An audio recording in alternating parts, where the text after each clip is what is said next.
여러분 안녕하십니까. 윤석열 전 대통령 부인 김건희 씨 일가의 집사로 불리는 김혜성 씨가 구속됐습니다. 김 씨는 김건희 씨와의 친분을 이용해 여러 기업들로부터 막대한 돈을 투자받아 수십억 원을 빼돌렸다는 이른바 집사 게이트 의혹의 당사자입니다. 관건은 이런 의혹에 김건희 씨가 직접적으로 연관돼 있는가 하는 건데요. 특검은 김혜성 씨도 구속시킨 만큼 수사에 속도를 낸다는 계획입니다. 저 소식 유서영 기자가 보도합니다. 넉 달가량의 해외 도피 생활 끝에 구속된 이른바 김건희 일가 집사 김혜성 씨. 법원은 도주 우려와 증거인멸 우려를 인정하며 구속영장을 발부했습니다. 베트남 등에 체류하며 특검 출석 요구에 응하지 않은 점과 휴대전화를 교체하고 사건 관계자들과의 메시지를 삭제한 흔적 등이 작용한 걸로 보입니다. 김 씨는 자신의 차명법인에서 약 33억 8천만 원을 횡령한 혐의를 받고 있습니다. 시작은 HS 효성, 카카오 모빌리티 등 대기업들이 사모펀드를 통해 IMS 모빌리티에 투자한 184억입니다. 이 가운데 4분의 1인 46억이 김 씨 아내가 유일한 사내이사로 있던 김 씨의 차명 법인으로 흘러들어갔습니다. 특검은 김 씨 부부가 아내 급여 명목으로 돈을 빼 자녀 교육비, 보증금 등으로 사용했다고 보고 있습니다. 또 김 씨가 차명법인 명의로 약 24억 원을 IMS 모빌리티의 조모 대표에게 빌려주었다는 부분에도 횡령 혐의를 적용했습니다. 김 씨와 조 대표의 공모관계가 의심되는 지점인데 차용증을 쓰고 정당하게 빌려준 돈이라고 한 김 씨 측의 주장은 영장 실질심사에서 받아들여지지 않은 걸로 보입니다. 모든 투자는 IMS 기술력과 그리고 150여 명의 젊은 임직원이 만들어내는 결과라고 생각합니다. IMS 모빌리티에는 150명의 젊은 청년들이 꿈을 가지고 열심히 일하고 있습니다. 이런 마녀 사냥으로 청년들의 꿈을 꺾어주지 말아 주시기 바랍니다. 김 씨의 신병을 확보한 만큼 이제 수사는 집사 게이트의 본류로 거슬러 올라가 투자 유치 부분에 집중될 걸로 보입니다. IMS 모빌리티 측이 김건희 씨와의 친분을 내세워 대기업들로부터 보험성 투자금을 유치했는지 그 대가로 투자 기업들이 특혜를 받는지 여부입니다. 김 씨와 조 대표는 모두 윤석열 전 대통령의 고액 후원자였고 조 대표의 결혼식에선 윤 전 대통령이 주례를 보기도 한 걸로 알려졌습니다. MBC 뉴스 유서영입니다. 6천만 원대 반클리프 앤 아펠 목걸이, 2천만 원대 티파니 브로치와 그라프 귀걸이, 5천만 원대 바세론 콘스탄틴 시계, 그리고 6천만 원대 그라프 목걸이와 2천만 원가량의 샤넬 가방까지 영부인 시절 김건희 씨가 받았다는 증언이 나온 사치품들입니다. 저는 대부분 이번에 처음 들어본 브랜드지만 부유층 사이에선 꽤 유명하다고 하는데요. 세상에 공짜는 없죠. 이 사치품들이 인사청탁과 정부사업 수주, 각종 민원의 대가였을 가능성이 커지고 있습니다. 구승은 기자가 보도합니다. 나토 순방 당시 착용했다가 윤석열 전 대통령 임기 초부터 논란이 된 6천만 원대 반클리프 앤 아펠 목걸이. 처음엔 재산 신고 누락 의혹으로 시작해 모조품 논란으로 바뀌었다가 결국 인사청탁의 대가로 드러나고 있습니다. 서희건설 이봉관 회장은 특검에 낸 자수서에서 2022년 3월 대선 직후 김 여사를 아크로비스타 지하 식당에서 만나 목걸이를 전달했다고 털어놨습니다. 한 달 뒤 김 여사를 또 만난 자리에선 티파니의 2천만 원대 브로치와 그라프의 2천만 원대 귀걸이도 건넸다고 밝혔습니다. 모두 나토 순방 때 포착된 장신구들입니다. 이 회장은 맞사위인 박성근 전 검사가 윤석열 정부에서 일할 기회가 있는지 알아봐달라고 요청했다고 했습니다. 박 전 검사는 실제 한덕수 국무총리의 비서실장으로 임명됐습니다. 두 번째는 반클리프 목걸이를 찾다 우연히 함께 발견된 바쉐론 콘스탄틴 시계 상자입니다. 이 시계를 건넸다는 사람은 사업가 서성빈 씨. 서 씨는 2022년 9월 영부인 할인을 받아 5천만 원대 시계를 3,500만 원에 샀는데 김 씨에게 받은 돈은 500만 원뿐이라고 밝혔습니다. 이후 공교롭게도 서 씨의 업체는 대통령 경호처와 로봇계 임차 계약을 맺었습니다. 또 본인이 거절하긴 했지만 김 씨로부터 대통령실 홍보 업무 자리를 제안받았다고 진술했습니다. 논란이 된 또 다른 사치품은 통일교 측이 2012년 4월에서 7월 사이 건진법사 전성배 씨에게 건넨 6천만 원대 그라프 목걸이와 총 2천만 원 안팎의 샤넬 가방 2개입니다. 캄보디아 공적개발 원조 사업 지원 등 통일교 교단의 현안을 청탁하기 위해 전 씨를 통해 김건희 씨에게 전달한 거란 의혹이 제기됐습니다. 아직 실물을 찾진 못했지만 특검은 전 씨가 윤영우 전 통일교 세계본부장에게 김건희 여사가 목걸이를 받고 놀라워했다는 취지로 보낸 문자 메시지를 확보한 것으로 전해졌습니다. 김 씨를 둘러싼 명품 논란은 사치품을 착용했다는 구설을 넘어 이제 국정 개입과 국정농단 의혹의 핵심 증거로 드러나고 있습니다. MBC 뉴스 구승입니다. 윤석열 전 대통령이 치료를 제대로 받지 못해 실명 위기에 처했다는 주장에 대해 법무부가 사실과 다르다고 반박했습니다. 법무부는 눈 질환을 포함해 윤 전 대통령의 건강 상태가 매우 안 좋다고 보기 어렵다며 안과 질환과 관련해 2차례 외부 진료를 허용하는 등 필요한 의료 처우를 모두 제공하고 있다고 밝혔습니다. 이어서 전당대회를 엿새 앞둔 국민의힘 소식입니다. 국민의힘 당대표 후보들은 전당대회 전 마지막 주말을 맞아 막판 표심 잡기에 주력했습니다. 탄핵 반대파인 김문수, 장동혁 후보는 전광훈 목사 집회에 편지를 보내거나 보수 유튜브에 출연해 강성 지지층을 공략했는데요. 당 쇄신을 앞세운 안철수, 조경태 후보는 단일화 압박을 받고 있습니다. 김상훈 기자가 보도합니다. 특검의 당사 압수수색에 반발해 무기한 농성을 진행 중인 김문수 후보는 이재명 대항마 이미지를 부각시키며 극우 표심을 자극했습니다. 전광훈 목사 집회에 편지를 보내는가 하면 보수 성향 유튜브에 출연해선 반 이재명 연대를 강조했습니다. 세이브 코리아도 있고 각 교회도 있고 이재명에 반대하는 모든 세력과 손을 잡고 역시 탄핵 반대파인 장동혁 후보도 연일 정부와 여당을 향한 강경 메시지를 쏟아내고 있습니다. 오늘은 김건희 특검 사무실을 찾아가 당사 압수수색에 반발하는 1인 시위를 벌였고 김 후보가 출연한 보수 유튜브 방송에도 연이어 출연해 부정선거론을 다시 꺼내들었습니다. 국민들 중에 상당 부분은 부정선거가 있다고 믿는 분들도 있고 탄핵 찬성파인 조경태 후보는 당의 쇄신 그리고 윤 어게인과의 결별을 거듭 요구했습니다. 헌법을 유린한 자를 옹호하는 세력에게 우리 당의 미래를 맡길 수 있겠습니까? 앞서 내란 특검에 직접 출석해 참고인 조사까지 받은 조 후보는 오늘 윤희숙 전 혁신위원장을 비공개로 만나는 등 개혁 후보로서의 입지를 다지는 데 주력했습니다. 광복절 경축식에서 이재명 대통령을 향해 사면 반대 현수막을 펼쳐 보인 안철수 후보는 오늘 하루 지역을 돌며 당원과의 접점 늘리기에 집중했습니다. 총선이 3년이나 남았지 않습니까? 오히려 인적 쇄신이 필요합니다. 최근 여론조사에선 김문수, 안철수, 조경태 세 후보가 오차 범위 내 접전을 벌이고 있지만 국민의힘 지지층 내에선 탄핵 반대파 후보들이 크게 앞서는 흐름이 나타나고 있습니다. 한동훈 전 대표까지 나서 안철수, 조경태 후보의 단일화를 촉구하는 등 후보 단일화가 막판 변수로 떠오를 전망입니다. MBC 뉴스 김상훈입니다. 우크라이나 침공 이후 국제사회에서 사실상 쫓겨났던 푸틴 러시아 대통령이 알래스카에서 트럼프 미국 대통령을 만났습니다. 우크라이나 전쟁 휴전을 논의한다며 트럼프 대통령이 푸틴의 외교 복귀 무대를 만들어준 건데요. 결국 아무런 성과 없이 끝나면서 푸틴만 좋은 결과가 됐습니다. 먼저 회담 결과를 나세웅 뉴욕 특파원이 전해드립니다. 알래스카 미군 기지 활주로에 전투기가 늘어서고 레드카펫 위에 선 트럼프 대통령이 푸틴 대통령을 영접합니다. 두 사람은 웃으면서 10초간 악수를 이어갔습니다. 푸틴 대통령은 트럼프 대통령 전용 방탄차에 홀로 탑승해 친분을 과시했습니다. 6년 만에 우크라이나 전쟁 휴전 협상을 위해 만난 건데 정작 정상회담은 예정 시간 절반이 채 못 되는 2시간 반 만에 끝났습니다. 형식도 정상 간 단독 회담에서 참모 2명이 배석하는 3대3 회담으로 돌연 변경됐고 오찬을 겸한 확대 회담은 취소됐습니다. 휴전 합의에 실패했기 때문입니다.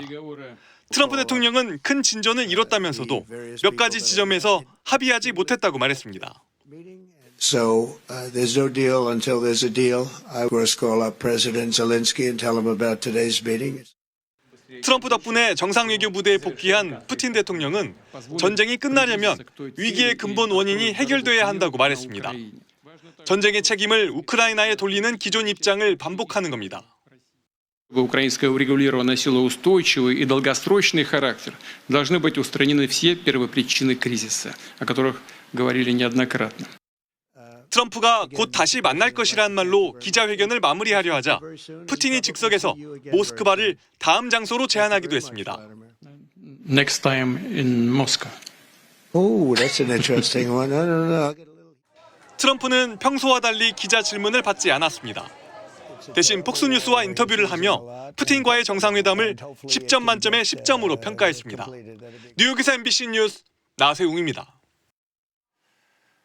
트럼프 대통령은 그동안 휴전을 위해선 러시아와 우크라이나 양측이 영토를 주고받아야 한다는 입장을 보여왔습니다. 러시아로부터 침공을 당한 우크라이나로선 영토를 양보한다는 건 받아들이기 쉽지 않은 조건이었는데요. 푸틴과 회담을 마친 트럼프 대통령은 공을 다시 젤렌스키 우크라이나 대통령에게 넘겼고 젤렌스키 대통령은 이틀 뒤 트럼프 대통령을 만나러 미국에 가기로 했습니다. 신재용 기자가 보도합니다.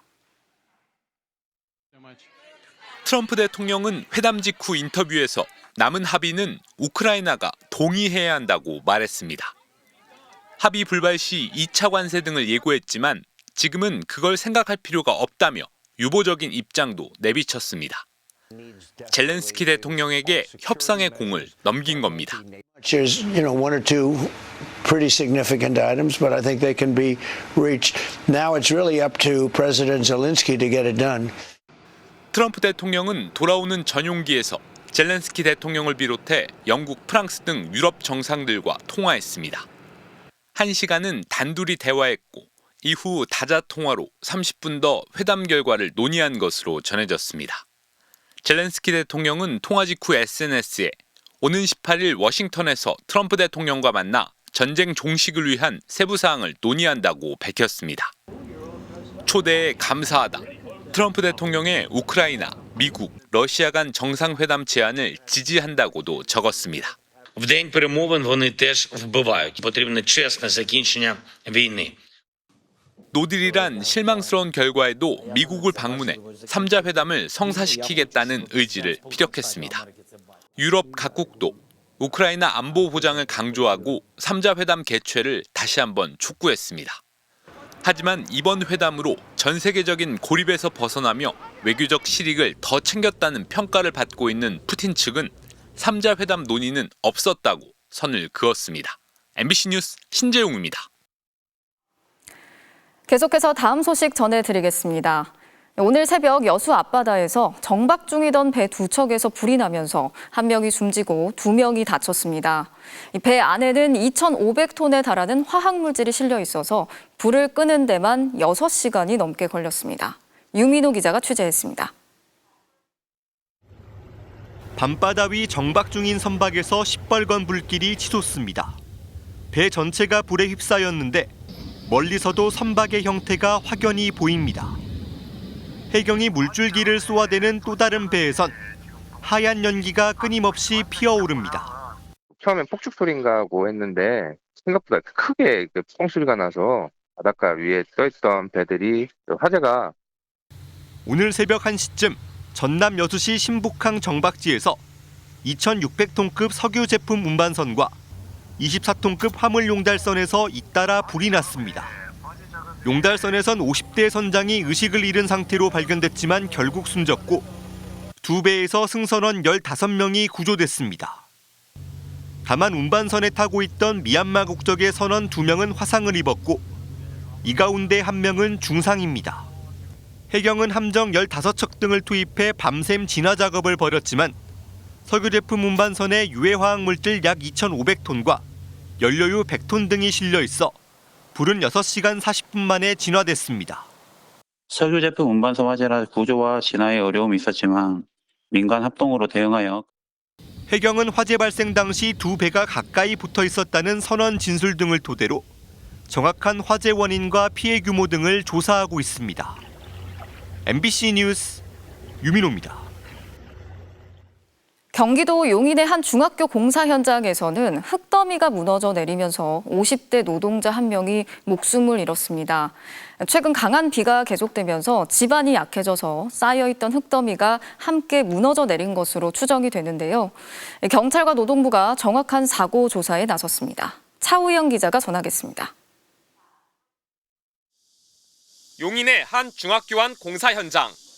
깊게 파인 구멍 옆에 흙더미가 높게 쌓였습니다. 오늘 오전 이곳 공사 현장에서 우수관을 교체하던 작업자 2명이 무너진 흙더미에 매몰됐습니다. 굴착기 작업은 끝나고 난 상태에서 사람이 내려서 관을 매설을 하는 중에 흙이 이 사고로 흙에 완전히 파묻혔던 50대 남성은 숨졌고 60대 남성은 병원에서 치료를 받았습니다. 사람이 다쳤다고. 그래서 그럴 일은 없는데 우리 와서 보니까 저기서 뭐 심폐 시술하고 있어. 이번 사고는 며칠 동안 내린 비로 약해진 지반이 쌓여있던 흙더미와 함께 무너지면서 발생한 것으로 추정됩니다. 비가 많이 와가지고 흙이 수분을 많이 머금고 있다 보니까 그리고 이제 그 옆에 이제 흙을 쌓는 공간이 없었던 거예요. 사고를 당한 노동자들은 건설업체가 고용한 일용직 근로자로 공사는 학교 측이 발주한 것으로 알려졌는데 노동부는 중대재해법 위반 여부 확인에 나섰습니다. 사고가 발생해 공사가 중지된 현장인데요. 공사에 쓰던 도구들이 그대로 방치돼 있고 사고가 발생한 곳에는 굴착기로 흙을 퍼낸 흔적이 남아 있습니다. 경찰은 정확한 사고 경위와 공사 현장에서 과실이 있었는지 여부를 수사하고 있습니다. MBC 뉴스 차우영입니다. 월드스타 손흥민 선수가 이적한 미국 로스앤젤레스. 지금 그야말로 손흥민 열풍이라고 합니다. 이 손흥민 선수의 유니폼은 너무 많이 팔려서 구하기가 어려울 정도고요. 경기 티켓의 가격도 천정부지로 치솟고 있습니다. 그 열기가 어느 정도인지 박윤수 특파원이 전하겠습니다. LAFC 홈경기장에 입점한 기념품 매장. 경기가 없는 평일이지만 손흥민 선수 유니폼을 구하려는 손님들 발걸음이 끊이지 않고 있습니다. LA 놀러 왔다가 그 손흥민 선수 구장 구경하러 여기 잠깐 왔어요. 유니폼도 요새 너무 많이 매진돼가지고 혹시나 여기 있을까 싶어서. 엄청난 영향력이 있잖아요. 지금 메인 선수고 그래가지고 저는 손흥민의 유니폼을 사고 싶었어요. 유니폼에 손흥민의 이름을 낯선 한글로 새기는 외국인 팬도 있습니다. I just think it's there's a bunch of Koreans in Los Angeles, and I think it's a great heritage for them. So I just decided to put it on. 매장을 찾는 손님 10명 중 9명이 손흥민의 유니폼을 사가고 있습니다. The increase has been very big. So Son has made a big impact on Los Angeles. 온라인 매장에서 손흥민의 홈 유니폼은 재고가 바닥났고 그나마 구매할 수 있는 원정 유니폼은 한 달 뒤에나 받아볼 수 있을 정도입니다. 티켓값도 하루가 다르게 뛰고 있습니다. 지난달까지만 해도 장당 5-60달러 수준이었던 홈경기 입장료는 이젠 가장 저렴한 게 $200를 넘어섰습니다. I'll be at his first game for sure. They are high, but it's going to be worth it to see him play, especially his first game. 시내버스 전광판과 고속도로 대형 광고판에 축하 메시지가 내걸리는 등 슈퍼스타를 맞이한 LA는 흥분을 감추지 못하고 있습니다. 손흥민 선수의 영입 이후 LA는 들썩이고 있습니다. 축구 팬들은 이곳 LAFC 홈구장에서 활약할 손흥민 선수를 기다리고 있습니다. 로스앤젤레스에서 MBC 뉴스 박윤수입니다.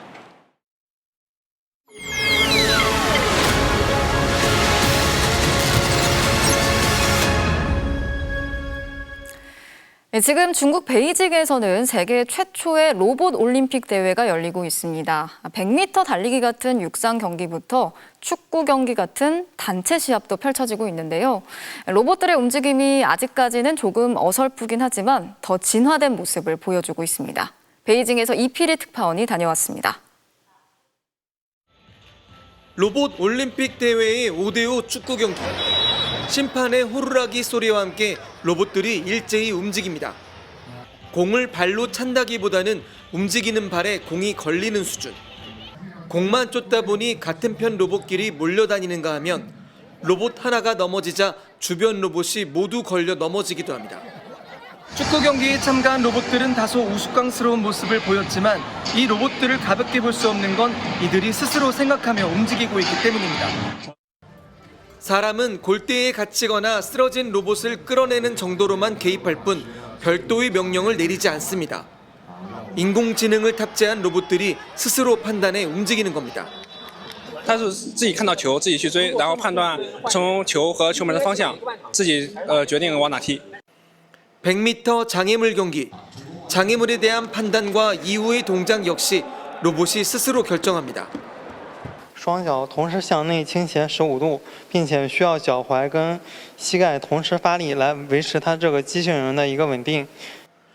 로봇들의 이런 동작 하나하나는 이들이 병원이나 호텔, 가정과 같은 인간 사회로 진입하는 데 필요한 데이터로 축적되고 있습니다. 检验人形机器人的技术极限，找准技术创新的突破口，加速人形机器人的进化，早日形成新质生产力。 인공지능과 결합한 로봇들은 이제 실험실이나 공장의 조립라인 같은 수동적 상태에서 벗어나 사람과 어울리며 살아가는 능동적 주체로 조금씩 진화하기 시작했습니다. 베이징에서 MBC 뉴스 이필입니다. 오늘도 전국의 낮 기온이 35도까지 오르는 등 무더운 날씨가 이어졌죠.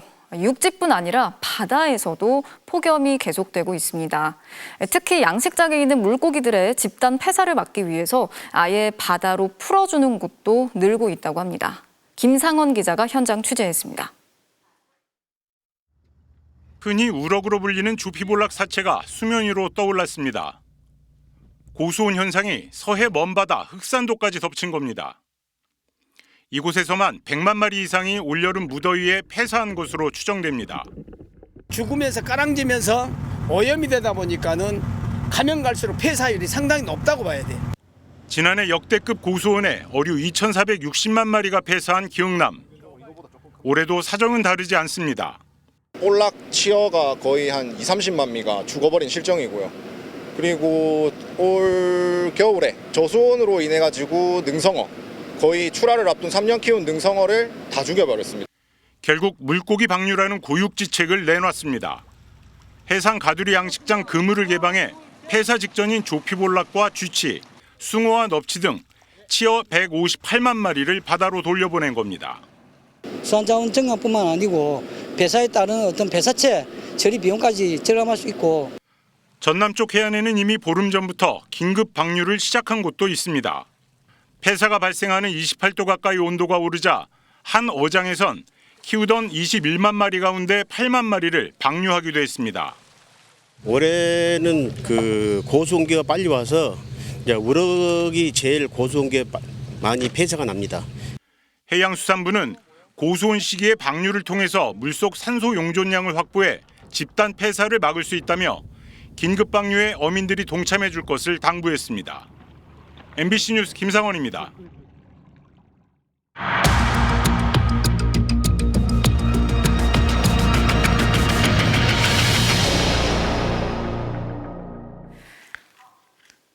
우리나라에서 함께 살아가고 있는 이주 노동자 수, 이제 100만 명을 넘어섰죠. 하지만 여전히 기본적인 인권조차 존중받지 못하는 경우가 많은데요. 이주 노동자 정책을 전면 개편했다는 일본은 어떤지 김희건 기자가 살펴봤습니다.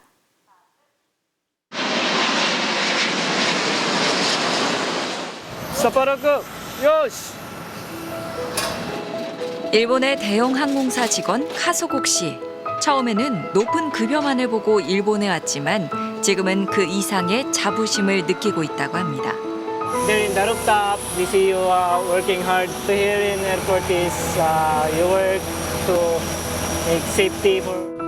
항공지상조업기업 JGS는 자국민 직원과 동등한 처우를 통해 외국 인재를 불러 모으고 있는데요. 資格手当等も含めまして基本的な部分は正社員と同じということで運用しております。 제가 일을 하면서 외국인이라서라는 말은 들어본 적이 없고 같은 복리후생이라든지 급여라든지 그리고 차별적인 조항은 없어야 한다라는 게. 일본 정부는 2040년에 생산 가능 인구 약 97만 명이 부족할 것으로 예측하고 있습니다. 이에 현행 제도를 개편해 2027년부터 육성 취업 제도를 시행합니다. 숙련 여부와 관계없이 이주 노동자를 육성하고 정착시키기 위한 목적입니다. それを超えた後については転籍は自由という形になります。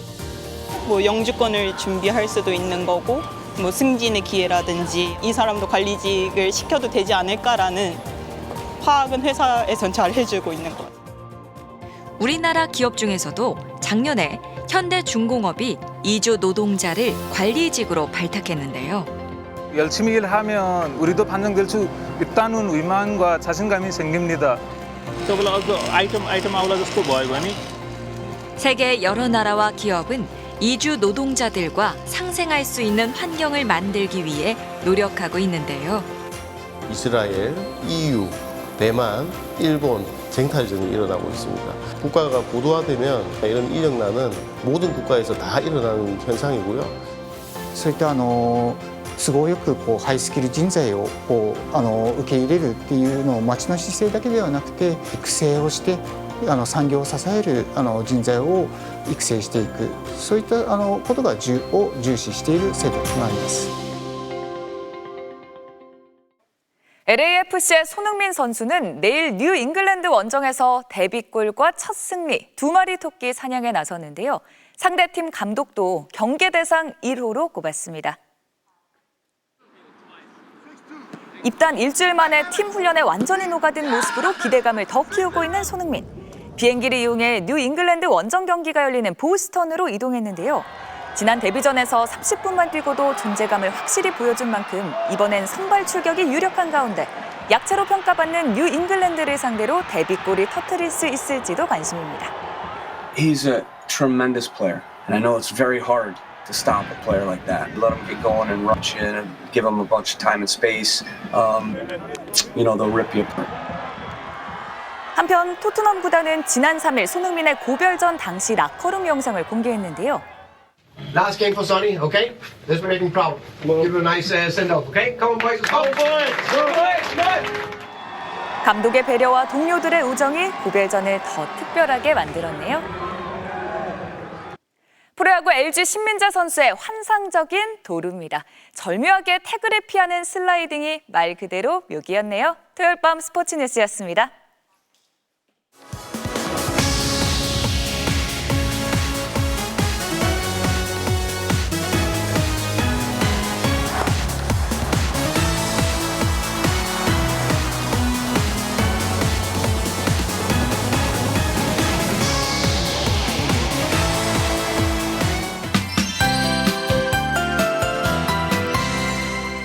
주말인 오늘은 그림 같은 하늘이 펼쳐졌습니다. 구름 사이로 볕은 뜨겁게 내리쬐고요. 시민들은 무더운 날씨에 해수욕장을 찾아 막바지 피서를 즐겼습니다. 휴일인 내일도 푹푹 찌는 더위가 이어지겠습니다. 전국 대부분 지방에 폭염특보가 내려져 있습니다. 내일 서울의 낮 기온이 31도까지 오르겠는데요. 습도가 높아서 실제 체감온도는 33도까지 오르겠고요. 남부지방에서는 체감온도가 35도 안팎까지 오르는 곳이 많겠습니다. 또 경기 북부와 강원 중북부 지방에서는 모레까지 오락가락 비가 내리겠습니다. 비의 양은 10에서 60mm가량이 되겠습니다. 내일 오전에 서울에서도 빗방울이 조금 떨어지는 곳이 있겠습니다. 내일 아침 남부지방에서는 짙은 안개가 끼는 곳이 있겠습니다. 낮 동안 중부는 흐리겠고요. 남부지방은 대체로 맑을 것으로 보입니다. 내일 아침 기온은 서울이 26도, 대전 24도, 부산 26도로 도심과 해안지방을 중심으로 열대야 현상이 나타나는 곳이 있겠습니다. 한낮 기온은 서울이 31도, 광주 34도, 대구 34도까지 오르겠습니다. 당분간 밤에는 열대야가, 낮에는 폭염이 이어질 것으로 전망되고 있습니다. 날씨였습니다. 토요일 뉴스데스크 여기서 마치겠습니다. 함께해 주신 여러분 고맙습니다.